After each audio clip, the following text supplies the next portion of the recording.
안타까운 소식이 또 들렸죠. 그 정치인이죠. 정치인 정두원이라는 사람이 어저께 갑자기 그런 참담한 일을 했습니다. 잘 산다 그러는데 좋은 대학도 나오고 식당도 잘 됐다 그러고, 근데 국회의원에 그 떨어진 게 그로부터 우울증을 앓았다고 그러더니, 이 우울증이 약을 안 먹으면요, 이게 좋아지는 게 더 위험하대요. 이게 우울증에서 막 극복이 되는 것 같은데 오히려 그때 갑작스럽게 그런 일을 들고, 전미선 그 배우도 그랬고요. 이번에 이 정두원이라는 이 양반도 그랬다고 합니다. 참 사람의 생명은 우리의 것이 아닌데 자꾸만 사람들이 잘못 생각을 해요. 오늘 말씀에는 한 여인이 등장을 하는데 남편이 죽었어요. 아까 말씀드린 그런 사람 때문에 죽은 게 아니라 무슨 이유인지 모르겠지만 죽었어요.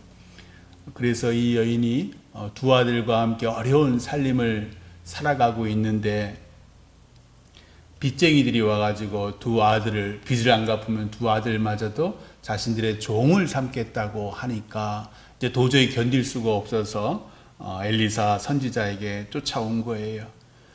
그러면서 이 여인이 엘리사에게 자신의 남편을 표현하는 말이 범상치 않아요. 남편을 당신의 종이라 그래요. 그렇죠. 선지자를 섬겼으니까. 당신의 종이라 그러면서 뭐라 그러냐면 여호와를 경외한 사람.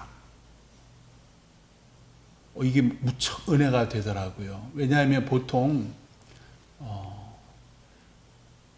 아내들이 남편을 평가할 때 과거나 지금이나 능력입니다. 장인 될 사람들이 사위를 볼 때 늘 뭘 보냐면 능력을 봐요.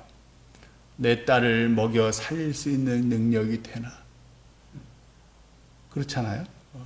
그런데 사위 될 사람이 전도사다, 신학을 한다, 이렇게 가슴이 털컥 내려. 모르겠어요. 저도 나중에 우리 딸이 혹시 그런 사람 데려오면 저는 어떻게 반응할지 모르겠는데, 근데 이 여인은 그렇게 표현하지 않아요. 보통은 우리가 이렇게, 아유, 나 남겨놓고, 떡두꺼비 같은 자식 둘 남겨놓고 가면 뭐라 그래요? 에이그, 무능력한 인간, 먼저 가긴 하고, 건강도 변변치 못한 인간, 이렇게 타박하고 폄하하는 경우가 많은데, 이 여인은 남편을 뭐라, 여호와 하나님을 경외한 사람이라 그래요. 무능력하다는 말은 절대로 아니에요. 비록 돈은 없지만 내 남편은 하나님을 두려워하고 존경했던 사람. 야, 이 남편은 비록 죽었지만 참 훌륭하다.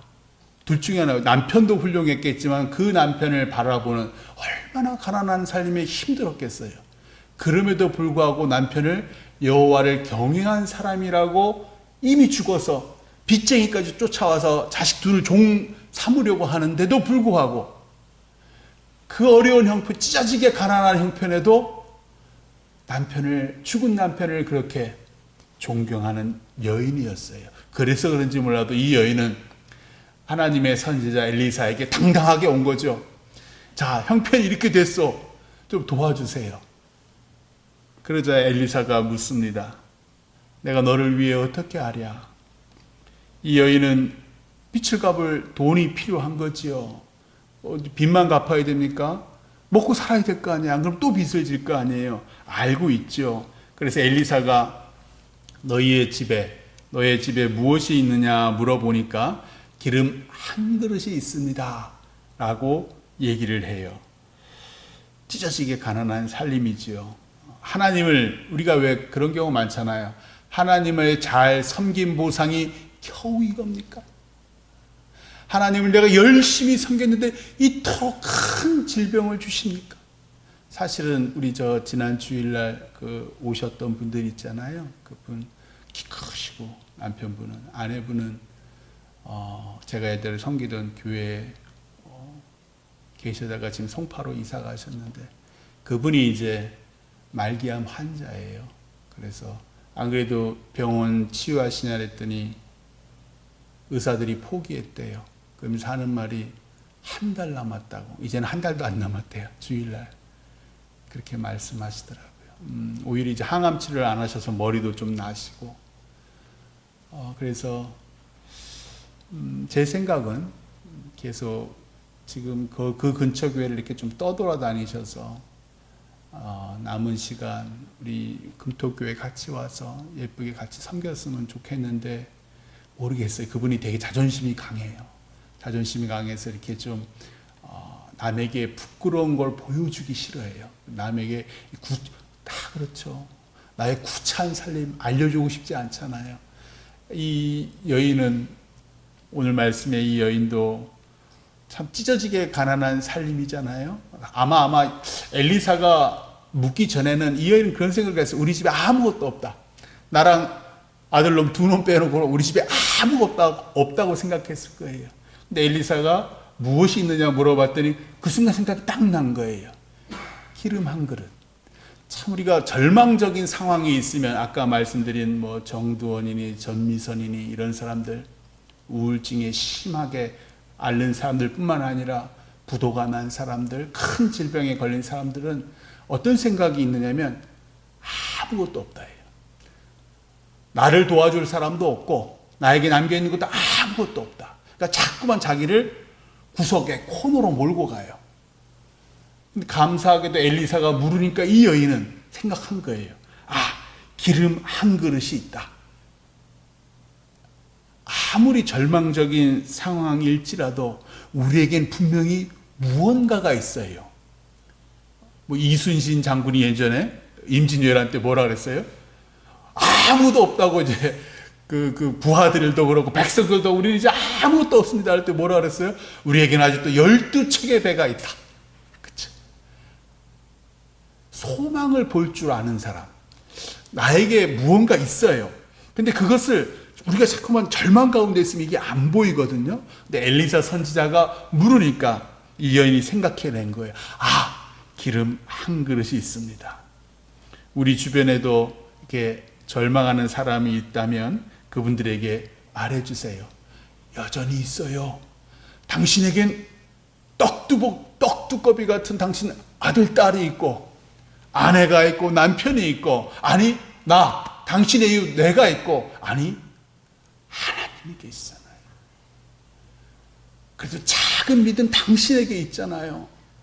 오늘 말씀도 전해주세요. 여전히 살아갈 희망의 끈이 있다고. 기름 한 그릇이 있다는 말을 듣고는 엘리사가 이런 말을 해요. 밖에 나가서 모든 이웃에게 그릇을 빌려라. 빈 그릇을 빌리되 조금 빌리지 말고 될 수 있는 한 많은 그릇을 빌려라. 절망 중에 있는 사람들은 이렇게 아까 말씀드린 이웃들과 이렇게 단절하며 살잖아요. 참 창피하고 알려주기도 싫고 부끄럽고.